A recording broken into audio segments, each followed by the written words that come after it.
Pip the Puppet! Trolls! Welcome back, everyone. Today, I got that sunshine in my pocket, got that good soul in my feet, because I'm going to draw everything you want to know about trolls. Got that feeling in my body. Can't stop the feeling. I know this song. It's Justin Timberlake. I love him. Hey, wait a minute. Is today's Draw the Facts about the film Trolls? That's right. Yay! Are you going to talk about where trolls come from? Sure thing, Nor. Do you have any good facts about Princess Poppy and Branch? I sure do. Are you going to reveal secrets about Troll Village and Bergen Town and the songs of the movie? Of course I will. After all, this is Trolls Draw the Facts. Hooray! Oh, I think we're going to have to stick around for this one, Nor. Right. I think trolls are awesome. Hug time! Yay! The trolls are originally part of Scandinavian folklore, and no one really knows when the first stories about them were told. According to legend, they're creatures that come in all sorts of shapes and sizes. They could look like scary monsters, or just human beings. Hi.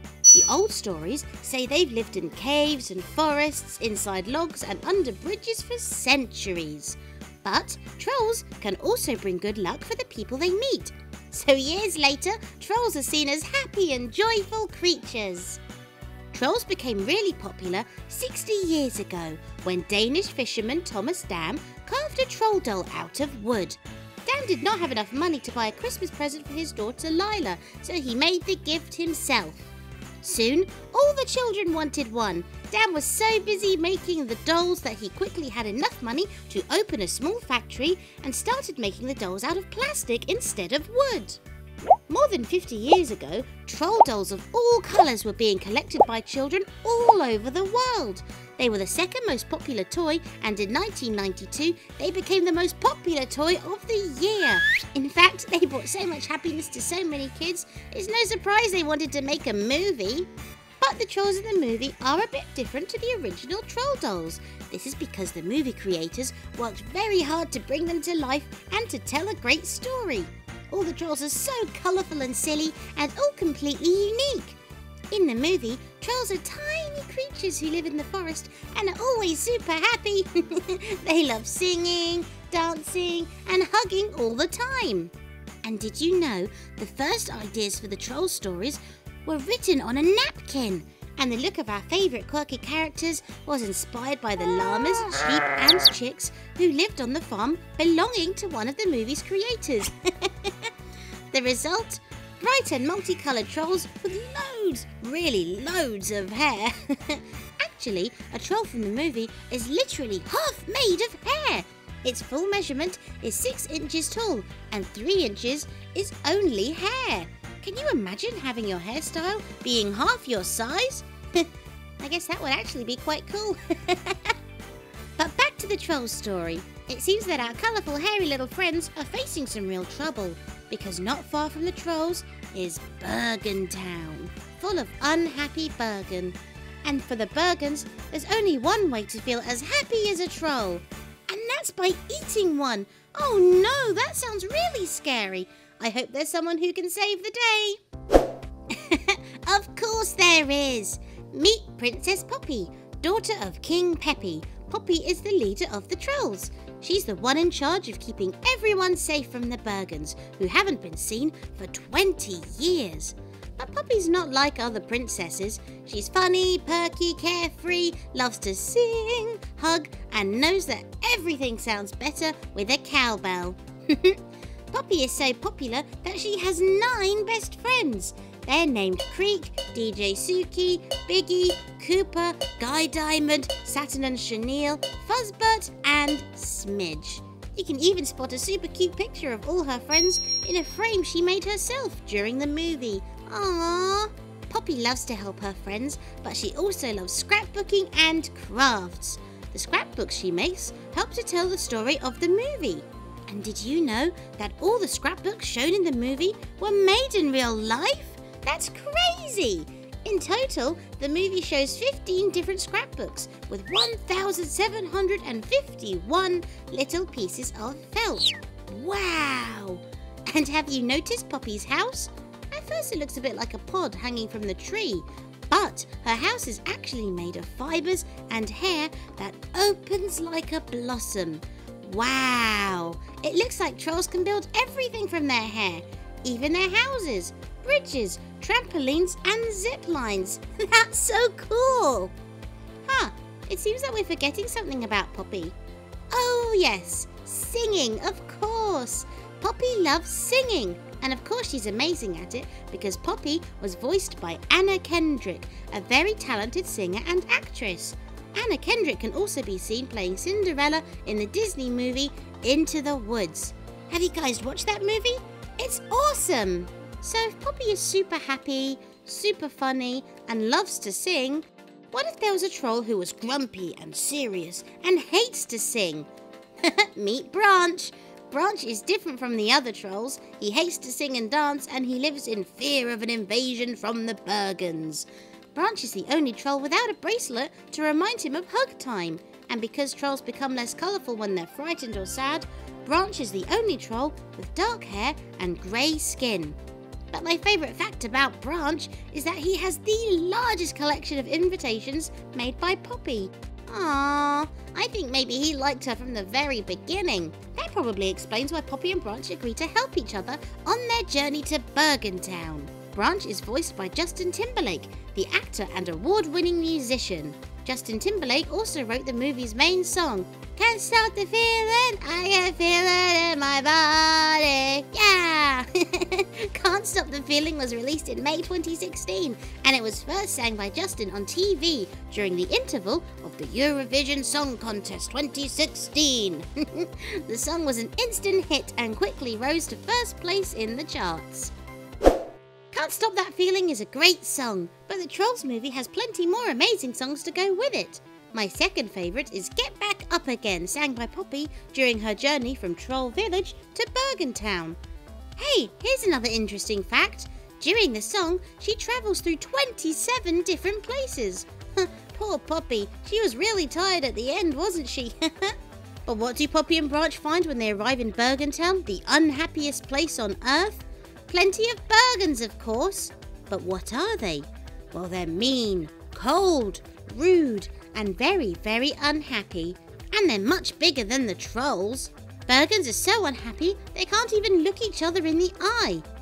It's not surprising that they want to eat trolls and be happy for once. But things turn out a bit differently for two very special Bergens. The first is King Gristle Jr., the selfish and spoiled leader of Bergentown. The king is hungry for happiness, and what he doesn't know is that it could be closer than he thinks. Living just beneath the king's castle is Bridget, the most lovable Bergen in town. She works hard cleaning the dishes while hiding a secret crush on King Gristle Jr., who doesn't even know she exists. Touched by Bridget's struggle, Poppy decides to help transform Bridget into Lady Glitter Sparkles. Bridget's stylish makeover, and a little help from the trolls, wins the king's heart, and they have a magical moment roller skating together. And here's a super cool fact about that scene. The roller rink they skate in was inspired by the roller rink down the road from the DreamWorks Animation Campus in California. Oh, and after that... Whoa, hold on, Pip. You're giving away the ending again. I don't mind. I'm really enjoying hearing these fun facts about it. Yeah, but you've already seen the film, and maybe someone else hasn't seen it yet, and we don't want to spoil it. Oh, sorry, that's very true. Well, I guess then that's all I can tell you without spoiling it. You'll all just have to enjoy the movie for yourselves. So until next time, remember, happiness is inside all of us. Sometimes you just need someone to help you find it. Bye, everyone. Bye, guys. Queen Elsa! Hello, Frozen fans. I'm Pip the Puppet, and you're watching Draw the Facts Queen Elsa. I'm a huge fan of Draw My Life, and they inspired me to make my own videos all about my favourite characters. So, Chloe, Noor, if you're watching this, I just wanted to say that I love you girls. Your channel's the best. Hey, Chloe, it seems like we have a new fan out there. Yep, and I think we've seen this little blue dude before. That's Pip the Puppet. Oh my goodness! Noor, Chloe, I can't believe you're here! How did you find me? We heard you're going to make a Draw the Facts video on Elsa from Frozen, and we really loved the idea, so we decided to pop by and check it out. Oh, that's exciting. This is just my first Draw the Facts video on one of my favourite Disney characters ever, and now I have two of my faves watching me. I don't know if this can get any better. Oh. Well, okay, hey Pip, relax. You're going to do great. So now should we talk about Elsa? Because that's kind of what we're here to see. Okay, sure thing. Let's do this. Queen Elsa of Arendelle is the star of Frozen. And if you haven't heard about her, you're probably from another planet. Let It Go was everywhere. Let it go, let it go. Can't hold it back anymore. I'm very good at singing. It's my favourite song. And I mean, it was everywhere. So you might be thinking, I know everything about Elsa already. She's my favourite. Well, let's see how many of these cool Elsa facts you know. Elsa was inspired by the Snow Queen, a Danish fairy tale written by Hans Christian Andersen, which is more than 170 years old. Oh yes, that really is a long, long time ago. But the story doesn't end there. Since 1937, Mr. Walt Disney, the man who created or inspired all of your favourite Disney films, really wanted to turn the Snow Queen fairy tale into a movie. But because the Snow Queen herself was originally a villain, he was a bit put off. And so were many other people who tried. But in 2011, Frozen scriptwriter decided Elsa and Anna should be sisters, which made the story a little bit different and interesting. Elsa was still kept as a villain for a little while, and this is pretty much what she looked like before. Oh, that spiky dark blue hair doesn't look much like our Elsa. And do you guys know why everyone decided Elsa should be good? I can give you a clue. Let it go, let it go. Yes, the movie's main song. The positivity of the lyrics was so powerful that they changed the story and Elsa became the fun character we know and love now. But there's more. Many of the characters' names in Frozen are linked to the original fairy tale written by Hans Christian Andersen. Hey, hold on a sec. The writer is called Hans?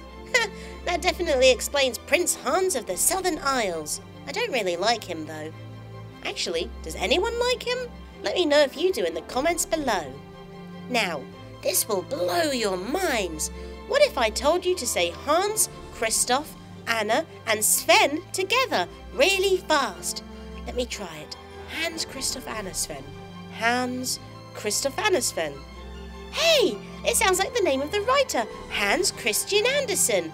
Wow, that's a very cool fact. But back to Elsa. Queen Elsa of Arendelle is the eldest daughter of Agar and Igula, who were king and queen of Arendelle. She became queen when she was 21 years old. One of my favourite facts about Elsa is the amount of hair she has. Most humans have about 100,000 strands of hair, but Elsa has 400,000 strands. That's 4 times as many.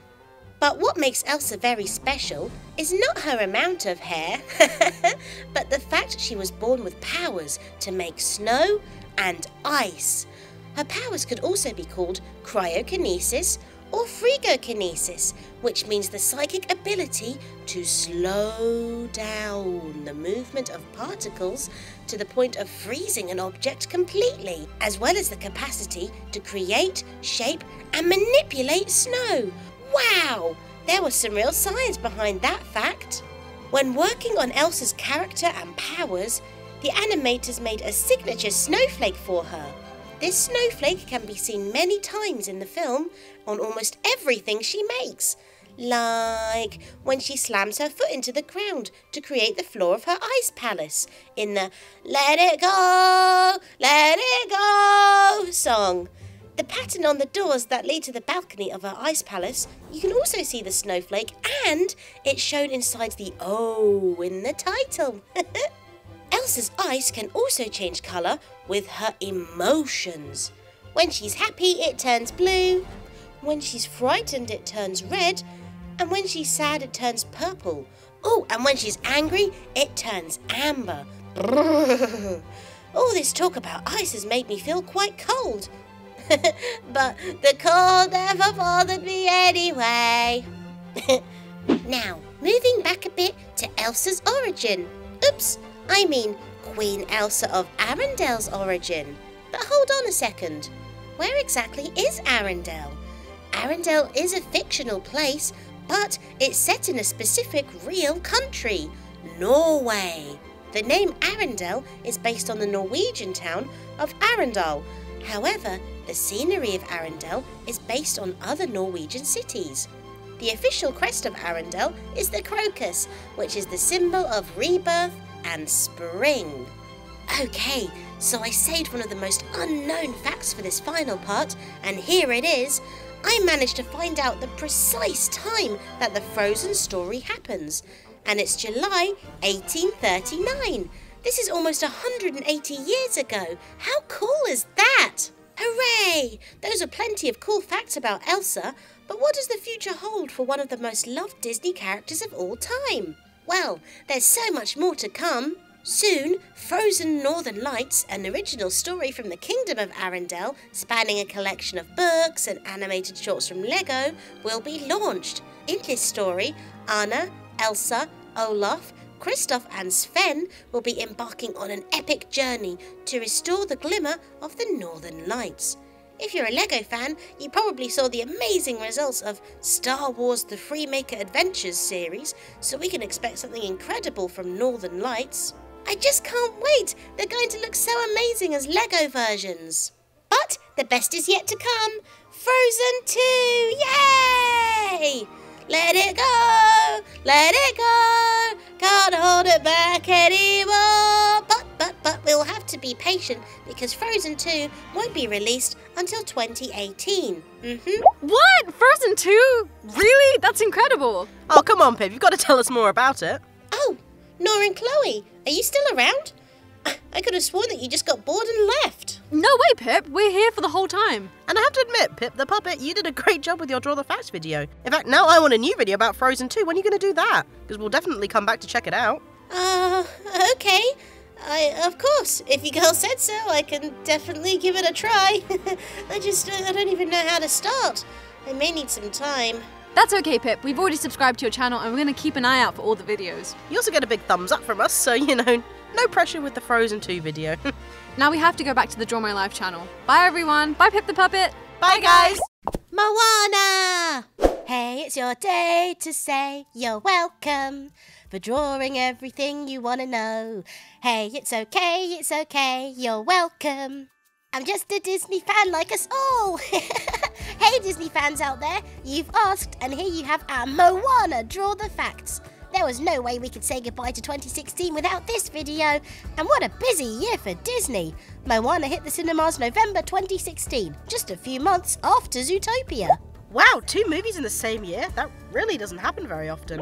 That's true, but come on, Pip, tell us more about Moana. Chloe and I watched the movie and can't wait to hear some more cool facts about it.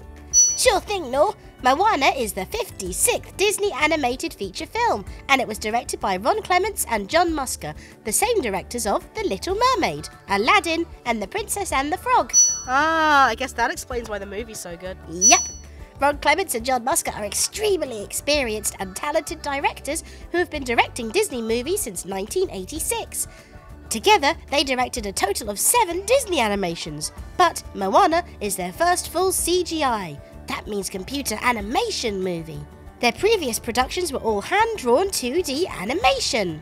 But the production of the new Disney movie Moana has lots of very talented people behind it, so there's many more reasons why the movie is so good. Is it true that the team who made the film traveled a few times to different islands of the Pacific Ocean to create Moana's story? Yeah, I even heard that they formed a team of experts who helped with a creative Disney team called the Oceanic Story Trust. That's all true, but that's only the beginning. So, get ready and I'll tell you everything you need to know about Moana, Maui, Hey, and much more. Hooray! It all started in 2011 when one of the directors, John Musker, began reading up on Polynesian mythology and learned all the heroic exploits of the demigod Maui. And what's the first thing an animator thinks of when they see a good story? Well, let's animate it, of course. Musker and Clements then drafted a story surrounding the legends of Maui and handed it to John Lasseter. And hey, if you guys haven't heard about John Lasseter before, he is the big mind behind Pixar Animation Studios and Walt Disney Studios. Lasseter is a pioneer in computer animation and the director of The Amazing Toy Story, the first feature-length computer-animated film and the first theatrical film produced by Pixar. After reading the story, Lasseter suggested that Musker and Clements should go on trips for research.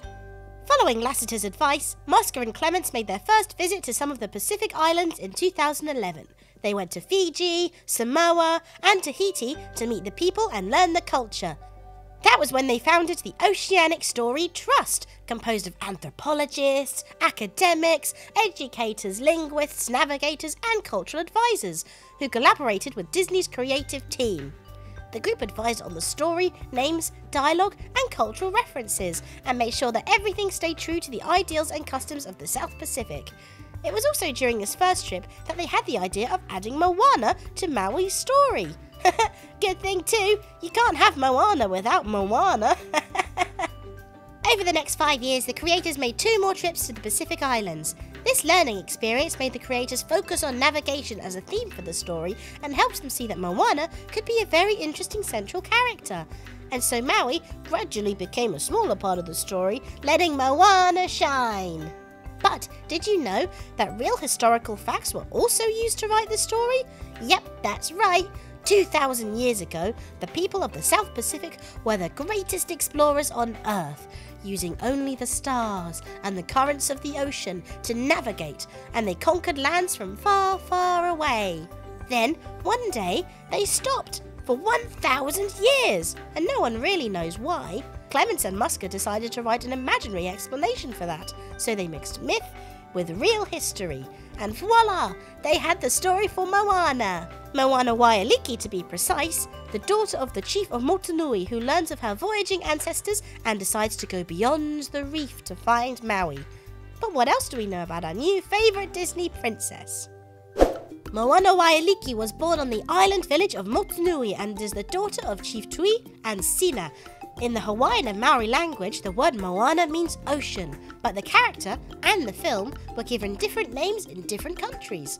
In Italy, for example, the movie was named Oceana and the protagonist Vaiana. Some fans believe that Moana has the adventurous side of Rapunzel from Tangled, the curiosity of Ariel from The Little Mermaid, the warrior spirit of Mulan, and the bold, questing personality of Anna from Frozen. But this princess is definitely much more than a mix of other Disney princesses. Her independency and love for voyaging make her very unique, and it was so amazing to see a brave and smart princess that learns sailing, crosses oceans, fights villains, and saves not only her village, but all of nature and the South Pacific. Finding a voice for such an inspiring character wasn't an easy task. The directors auditioned hundreds of women for the voice of Moana from aged 14 to 30. Auli'i Cravalho, the voice of Moana, was the very last girl seen by the team during the selection process. At that time, she was only 14 years old, which makes her the youngest actress ever to voice a Disney princess. Cravalho was born in Kohala, Hawaii, and this was very important to the creators. They wanted all the actors involved to have Pacific Island roots. Moana is Auli'i Cravalho's debut as a singer and actress, and I think we can all agree that she did an amazing job. Yay! If you guys happen to see a picture of Cravalho, you might notice that she and Moana look quite alike. But did you know that this is a coincidence? It's true! Cravalho was cast to voice Moana after the character had already been designed. I guess that goes to show that Cravalho was definitely the one. Now, here you have one of my favourite facts about the movie. Do you guys remember Moana's iconic necklace? Well, more than 40 different versions of it were designed until they finally decided on an abalone, or power, shell, and the split in the necklace is symbolic of the divide between land and sea.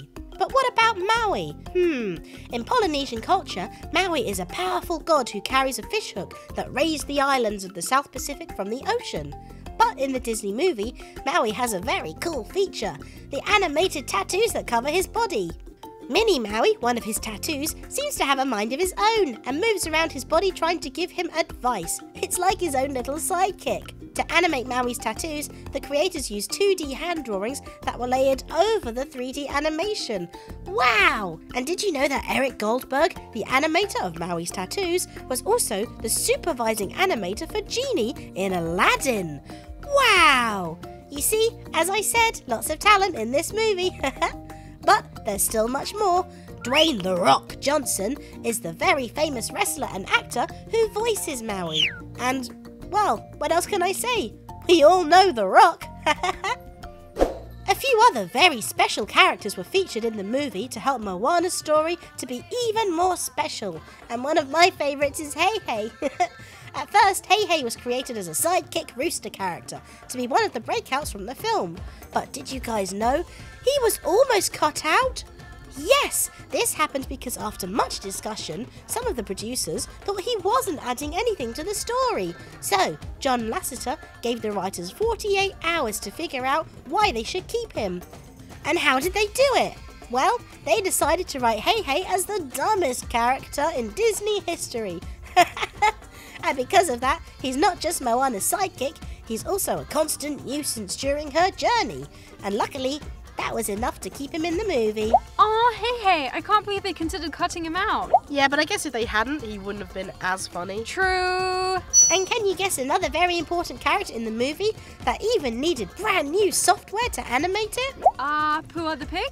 Nope, Tamatoa, the shiny crab dude? wrong again. Moana's grandma? Nope, it's the ocean. The directors really wanted the ocean to be a character because of its importance in Polynesian culture. Animators and the special effects team spent a lot of time working on how to create the ocean as a character so that it didn't just look like a serpent coming out of the water. And in order to do so, they even built an entirely new system called Splash. And that's how they animated the water in Moana. I heard that there's so much technology and effects in Moana that it wouldn't have been possible to make the film even 5 years ago. That's very true, Chloe.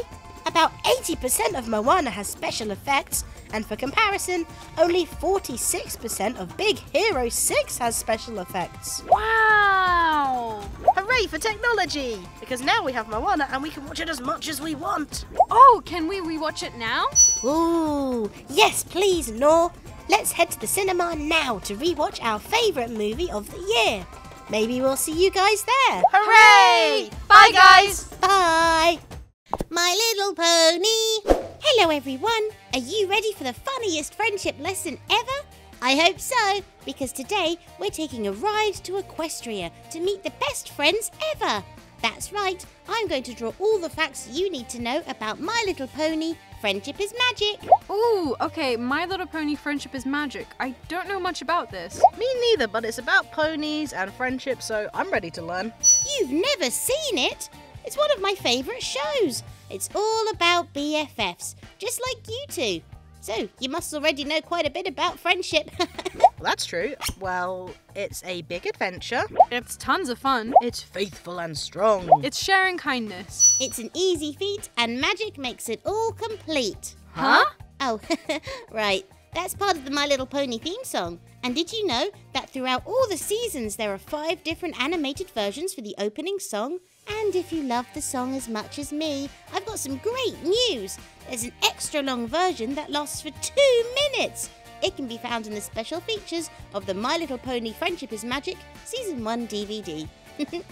Is it true that the tune of the song is the same as My Little Pony series of 1986? 1986? Wait, there was a My Little Pony show 30 years ago? Yes, there was. But don't worry, I will explain everything. Now, just make yourself comfortable, relax, and enjoy this super special Draw the Facts. The first episode of My Little Pony Friendship is Magic aired on October 2010. Named Friendship is Magic Part 1, the episode shows how Twilight Sparkle met her besties, Applejack, Fluttershy, Rarity, Pinkie Pie, and Rainbow Dash. And did you know that before meeting them, Twilight Sparkle was only interested in studying? Ugh, and she didn't have any friends at all apart from Spike, of course. Yes, it's true, and that's why in this episode, Princess Celestia asks Twilight Sparkle to go to Ponyville to help with the Summer Sun celebration. Princess Celestia knew that magic was the 6th missing element of harmony, and without it, Twilight would never have been able to defeat Nightmare Moon. In the next episode, Twilight Sparkle and her friends travel to the castle of the two sisters where they manage to stop Nightmare Moon from taking over Equestria. Celestia gives Twilight a new mission to continue studying the magic of friendship in Ponyville and report back her findings. And that's how our favourite pony story begins. Since the first episode in 2010, My Little Pony Friendship is Magic has had 142 episodes over 6 seasons. But what many people don't know is that the history of the ponies is actually much older. It all started over 30 years ago with the My Pretty Pony toy, a 10-inch tall plastic toy that could wiggle its ears, swish its tail, and wink one eye, just like this one. This Earth Pony toy was so successful that soon other species were made. Pegasus ponies, unicorn ponies, flutter ponies, and sea ponies. They were super popular with the kids in the 80s, and in 1986 the first movie starring our beloved ponies burst into cinemas with My Little Pony the movie. And you guys won't believe this fact, the baby dragon Spike was there too! Even 30 years ago, Spike was still part of the team. A few months after the release of My Little Pony the movie, the first TV series was created and lasted a whole year. But things were quite different from the Ponyville we know now, with humans and ponies sharing the same world. But in 1992, a new TV series named My Little Pony Tales was released, and this time the story was much closer to My Little Pony Friendship is Magic. It told the story of 7 young ponies living in Ponyland, having fun and singing. The series had 26 episodes and it finished in December 1992. But you can still get it on DVD. It's so cute! But nothing can beat My Little Pony Friendship is Magic. And this is because we have some amazing people behind it. Did you know that Lauren Faust, the creator of My Little Pony Friendship is Magic, also worked on the Powerpuff Girls and Foster's Home for Imaginary Friends? That's awesome, right? I love those shows. But let's jump ahead. As time passes and Twilight learns more about the magic of friendship, she has the great idea of keeping a journal so they can learn from each other and share their experiences with other ponies too. Twilight Sparkle and her friends learn a lot from each other during all the episodes. But how much do you know about them? Well, here are some cool facts, starting with Twilight, of course. Twilight is a unicorn pony who transforms into an alicorn and becomes a princess in the Magical Mystery Cure episode. Then, in the final episode of Season 4, Princess Twilight Sparkle becomes the Princess of Friendship. She's also the daughter of Twilight Velvet and Nightlight, the younger sister of Shining Armor, sister-in-law to Princess Cadence, and aunt to Flurry Heart. Twilight represents the element of magic and is exceptionally talented at it. Princess Celestia even confessed that she has never seen a unicorn with so much raw ability. Applejack is an earth pony who lives and works at Sweet Apple Acres with her grandmother, Granny Smith, and her older brother, Big Macintosh, her younger sister, Apple Bloom, and her dog, Winona. She represents the element of honesty. Applejack possesses incredible physical strength due to years of harvesting apple trees. She's also a great baker and enjoys playing instruments. Fluttershy is a Pegasus pony who lives in a small cottage near the Everfree Forest and takes care of animals. She represents the element of kindness. Fluttershy is, as the name says, very shy, but she also has a special talent communicating with animals, and sometimes she uses the stare to correct misbehaving animals. Rarity is a unicorn pony and Sweetie Belle's older sister. Rarity works as both a fashion designer and as a seamstress at her own shop in Ponyville, the Carousel Boutique. She has a white Persian cat named Opalescence, and she represents the element of generosity. Well, no need to say, but we all know that she is also Spike's secret love. Pinkie Pie is an earth pony, and her full name is Pinkamena Diane Pie. Pinkie is energetic and sociable, and she represents the element of laughter. She works at Sugar Cube Corner and lives on the bakery second floor with Gummy, her pet toothless baby alligator. She writes and performs many songs, and she's one of the funniest characters in the series. Rainbow Dash is a Pegasus pony who maintains the weather and clears the skies in Ponyville. As a huge fan of the Wonderbolts, she becomes a reservist member of the elite flying group and a full member in Newbie Dash. She is definitely the best flyer in all of Equestria. Rainbow Dash has a pet tortoise named Tank, and she represents the element of loyalty. Wow! That was a lot of facts, but there's still loads to say about My Little Pony Friendship is Magic. Even if I had magic powers like Twilight Sparkle, I wouldn't be able to say everything in one video. And the cast of new ponies just keeps on growing. And be warned, Pip, there's even more to come. Word on the street is Season 7 might appear in 2017, even if it's not been officially confirmed yet. But guess what has been confirmed? My Little Pony, the movie. That's true. The movie will be released in October 2017. And I even know a little bit about the story. Oh, wait, really? Oh, what do you know? Well, in order to stop a threat to the town of Ponyville, Twilight Sparkle, Applejack, Rainbow Dash, Pinkie Pie, Fluttershy and Rarity will have to leave Equestria. And in this adventure, they'll meet lots of new friends while overcoming many challenges. They leave Ponyville? Ooh, who are the new friends? Well, I wish I could say more about it, but literally no one knows anything else. But there's plenty of My Little Pony Friendship is Magic to watch until then. And right now, I really feel like watching my favourite episode, Lesson 0. Bye, everyone! Bye, guys! Finding Dory! Hello, everyone. I'm Pip the Puppet, and we're back with Draw the Facts. Are you ready for an awesome adventure in the Marine Life Institute? That's great, because today we're going to draw everything you want to know about the most unforgettable movie ever, Finding Dory! Yay! Finally, Pip the Puppet, this is the one we've all been waiting for. Hey! Oh, wait, what is today's video about? Finding Dory, we just said it. Did you? Yep. Oh, sorry. I suffer from short-term memory loss. Good one, Nor. We almost fell for it. Sorry, guys, I couldn't help myself. But please, Pip, tell us about Dory. Sure thing. Dory is the most lovable fish in the whole ocean. She's like a BFFF. Best forgetful friend forever. But even with her short-term memory, we love Dory just as she is. And we'll always remind her how kind and friendly she is. We sure will. And we're not the only ones who love her. Did you know Dory is the most liked character on Facebook with almost 25 million likes on her page? No other Disney or Pixar character has as many likes as her. Yeah, I liked her page and it's so cute. That's great. Now, are you ready for even more amazing facts? Yay! Dory first swam into our hearts in the 2003 Pixar movie, Finding Nemo. Remember how she bumps into Marlin whilst he's looking for Nemo? But the fans who might suffer from memory loss, just like Dory, get to see the scene again in the beginning of Finding Dory. I'm just kidding, that's not why the scene's there. In fact, it's there because the sequel, Finding Dory, came out 13 years after Finding Nemo. Creators thought it would be a good idea to remind everyone how Dory, Marlin and Nemo became friends in the first place.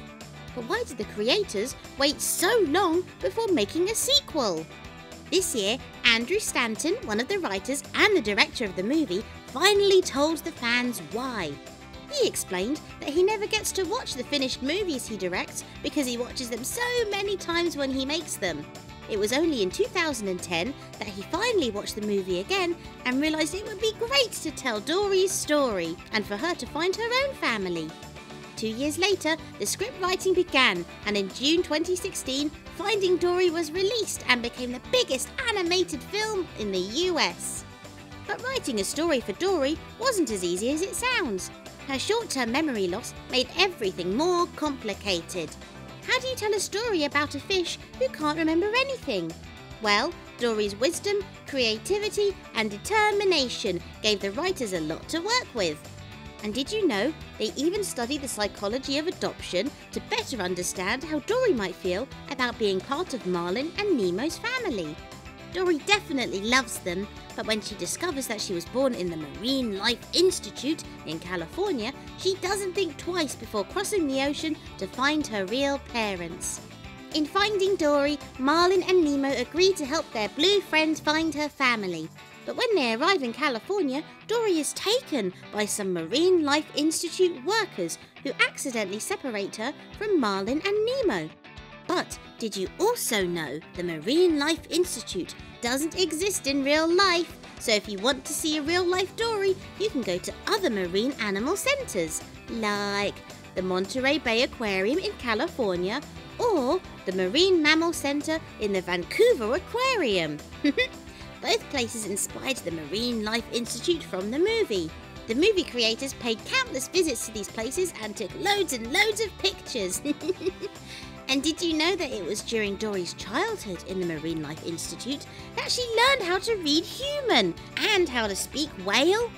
Dory and Destiny were old friends, and because Destiny is actually a whale shark, Dory's understanding of whale language is quite limited. But how is Dory going to find her family when she's stuck without Marlin and Nemo? The writers had the same question, and that's when they created Hank the Septopus. He was created to help Dory move around inside the Marine Life Institute while searching for her parents. Dory's new friend was the hardest character that the studio have ever animated. This is mainly because he doesn't have a skeleton and can move in all sorts of ways, making things very complicated indeed. And that's not all. Hank can also camouflage and blend in with absolutely anything, so Hank's skin took almost 3 times longer to animate than other characters. When Dory and Hank meet for the first time, we see how difficult Hank was to bring to life. That shot of Hank alone took 6 months to make, and the first version of the animated Hank took the creators an entire year of very hard work. But after all that hard work, how come Hank ends up with 7 arms instead of 8, like other octopi? Well, pretty much everything about Hank is unique, even his tentacles. Hank's tentacles are made separately from his body, but when the animators tried to attach them to his body, it only fits 7. So, the writers had to come up with a story to explain why Hank only has 7 tentacles. And on those tentacles are 50 suckers each. So that's, 350 suckers altogether. Wow! No wonder he can move around so fast. But back to the star of the movie. Our favourite Pacific Regal Blue Tang, Dory. A long time ago, when working on the story for Finding Nemo, Dory was originally supposed to be a male character. But one day, the director, Andrew Stanton, came home to find his wife watching the Ellen DeGeneres show. Stanton liked Ellen's voice so much that he changed Dory to a female character and then invited Ellen to voice her. After Finding Nemo, Ellen became one of the biggest fans wanting a sequel, always asking about it on her TV show.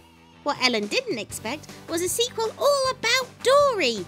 Ellen was very happy when she heard that Finding Dory was on its way and was the first one to publicly announce the new movie. Ellen didn't mind waiting 13 years to be part of the sequel, but for Alexander Gould, the original voice of Nemo in Finding Nemo, it was a little bit too late. Gould was 9 years old when he voiced Nemo, but is now 22 and doesn't really sound like a young fish anymore. 12-year-old Hayden Rowland stepped in to voice Nemo, but Gould did have a small special appearance in Finding Dory.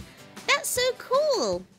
Just keep swimming, just keep swimming, just keep swimming, swimming, swimming. I love this song. And in Finding Dory, fans learned that it was Dory's parents, Jenny and Charlie, who taught it to Dory when she was a baby. But Jenny and Charlie teach us much more than the song. They give Dory so much love, so much care and confidence that Dory's memory loss doesn't stop her from doing her very best. Dory can't remember much, but her bravery and optimism keep her believing in herself and shows us that anything is possible. So, if you find yourself in a jam, just remember, when something is too hard, there's always another way. Aw, that's really sweet. It's true. I love the positive message behind Finding Dory. Me too. And hey, did you girls watch the movie until the very end? After the credits? No, why? Because there's a post-credit sequence at the very end. Yep.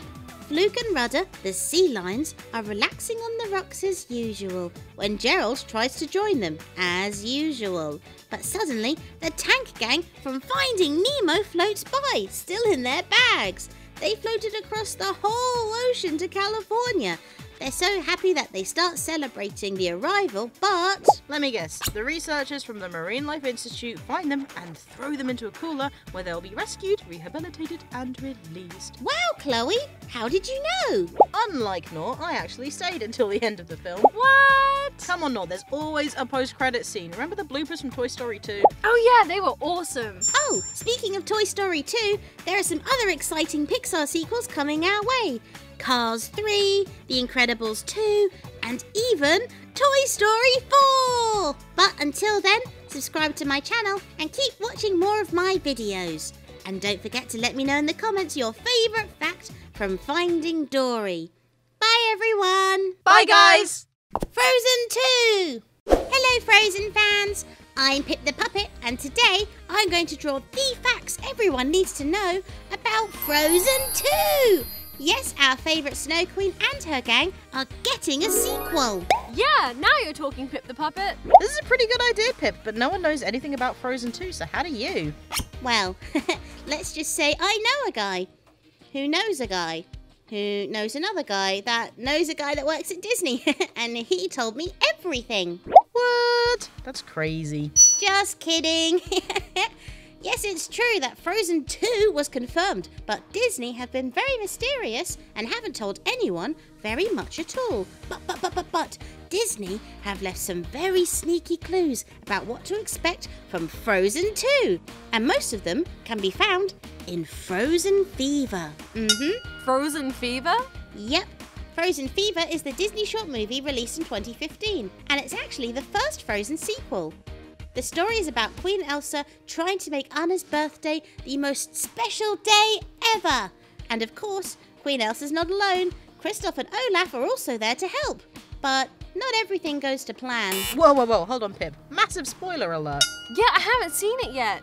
Whoops, sorry. I just love it so much I get a bit carried away. Well, shall we have a look at what we can expect from Frozen 2? Yay! There's been a lot of talk about the lovely voices of Elsa and Anna. In Frozen, Elsa was played by actress Idina Menzel, who became super famous after performing as Elphaba in the musical Wicked. And the world fell in love with her all over again after Frozen.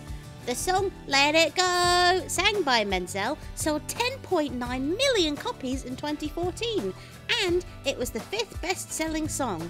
In addition, it won the Oscar of Best Original Song, among many other awards. And of course the fans loved it.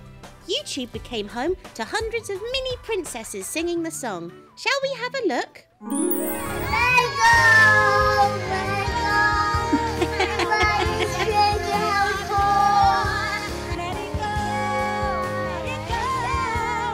let it go, let's go, let's go. Here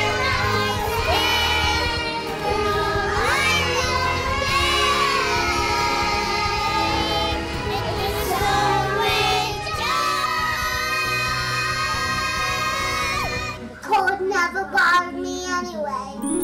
Aww, so cute! Everyone who loves Frozen loves Elsa, and if you love Elsa, you must love Idina Menzel. So, why would the creators of Frozen 2 try to replace her? Some websites have reported that Menzel could be replaced by Rihanna or Taylor Swift. But Idina Menzel has already said that if invited, she will not turn down her role as Elsa in the sequel. And luckily, it seems like her replacement is nothing but a rumour. Phew! We do so love Rihanna and Taylor Swift, but no one can replace our Elsa. The same goes for Princess Anna. Kristen Bell, the actress who voiced the bravest sister ever, tweeted her enthusiasm about reprising her role as Anna in Frozen 2. Yay! And as we saw in Frozen Fever, Idina Menzel and Kristen Bell are, and always will be, Queen Elsa and Princess Anna. But back a bit to Let It Go. We all know it is one of the best bits in Frozen, and it's hard to imagine a Frozen 2 without another remarkable song. But how do you beat the most successful Disney song ever? Well, it seems like the writers of Frozen 2 have a very good idea. Rumour has it that Let It Go will be a big duet between Anna and Elsa. That sounds awesome! Elsa and Anna sang a super nice song together in Frozen Fever called Making Today a Perfect Day. I do love it when they get along, so another duet would be a dream come true.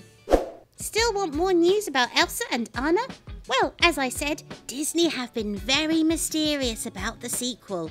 But again, there are some clues in Frozen Fever. At the end of Frozen, Elsa starts having fun again, and in Frozen Fever she's super happy. So the writers have shown us what the Queen will be like in the next movie. Fun and carefree and confident. Hooray! I can't wait to laugh with our Queen. Now in Frozen, the sisters were kept apart for most of the movie, but in Frozen 2, both sisters will be going on a journey together. In Frozen Fever, Anna and Elsa are together for almost the whole story, so we can already see how well they get along and how much they love each other. I'm so excited to see the two sisters going on an adventure. But do you know my favourite fact about Frozen 2? If you've watched closely, you may have spotted it. Elsa and Anna will have brand new dresses! Yay! I know. We all love Elsa's iconic blue and silver dress from Frozen. But Frozen Fever gives her a gorgeous green dress adorned with bright pink flowers, while Anna has a sunflower dress that fits her sunny personality so well. The question is, are these the dresses they're going to be wearing in Frozen 2? Or will there be another magic wardrobe change to come, with both sisters getting a whole new look? It seems we'll have to wait a bit longer to find out. Yep, Frozen 2 has been shrouded in mystery. But I did a bit more digging and found another super cool fact. Anna will discover her own magic powers. That's so exciting! The creators made a vague comment about it, but looking back, I think there are a couple of different possibilities. 1. Anna's superpower is strength. She did scale a mountain without much struggle. And what to say about the big punch she gives right on Prince Hans's face? That was such a funny moment. Or number 2, Anna's superpower is love. Yep, it could be as simple as that. Maybe the power of her love can save her life and other people's lives. When Anna is frozen, it's certainly the strength of her love that brings her back to life. But what do you guys think Anna's superpower could be? Let me know in the comments below. Frozen is awesome, and I'm sure Frozen 2 will be too, but it's not all about Anna and Elsa, so what's in store for everyone else? Kristoff the handsome Iceman will be back with his best friend Sven, and we know that he loves Anna and she loves him, so maybe there'll be wedding bells in Frozen 2, just as long as Prince Hans doesn't come back. Ooh. And last but certainly not least, Olaf is back! Yay! I love him so much! He's the funniest snowman ever! I even took a selfie with him when I last visited Arendelle. This is my favourite picture ever! There are also rumours that Olaf might get a girlfriend! Aww, that would be the cutest thing ever! Yeah, Olaf is getting a girlfriend! I'm gonna need you to calm down, Nor. Pip said it was just a rumour. Oh. Well, it's enough to keep me excited, and I just can't wait for Frozen 2. Me neither, but we have to be patient. Frozen 2 won't be released until around 2018. Oh, come on, Pip. That's almost 2 years. I know. But writing a great story takes time. So for now, let's leave it in the hands of the creators. I'm sure they won't disappoint us. Sure thing, Pip. Bye, guys. Bye! Subscribe to my channel and discover many more amazing videos. And don't forget to click on the box next to me to keep on watching. See you next time. Bye!